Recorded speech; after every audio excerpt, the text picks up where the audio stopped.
குபேர பெருமாள் சந்நிதி. இது எங்கே இருக்குது அப்படின்னா திருவண்ணாமலையில் கிரிவல பாதை இல்லைங்க, அடியண்ணாமலர் கோயிலெலாம் தாண்டினதுக்கப்புறம் அந்த வேங்கிக்காலுங்கிற இடத்துக்கு போகும் பொழுது இடுக்கு பிள்ளையார் கோயிலுக்கு வந்து கொஞ்சம் முன்னாடியே இருக்குது குபேர லிங்கம் இருக்கும். அதுக்கு முன்னாடி உள்ளே வந்து லெஃப்ட் சைடு வந்து கட் பண்ணி உள்ளே போனோங்க. ஒரு கிட்டத்தட்ட ஒரு 1/2 கிலோமீட்டர் அளவுக்கு உள்ளே போனோம்னா ஒரு பழமையாக வந்து ஒரு கோயில் அங்கே இருக்குது.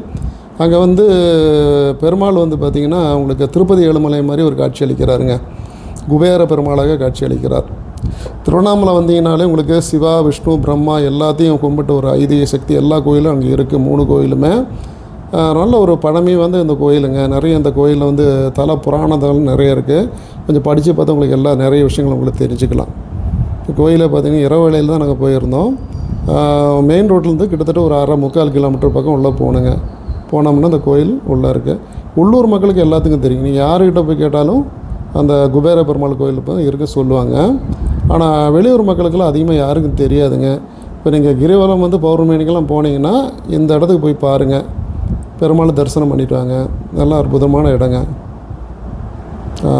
நன்றி, வணக்கம். இந்த பதிவு பிடிச்சா லைக் பண்ணுங்கள், ஷேர் பண்ணுங்கள். மீண்டும் அடுத்த பதிவு சந்திப்போம்.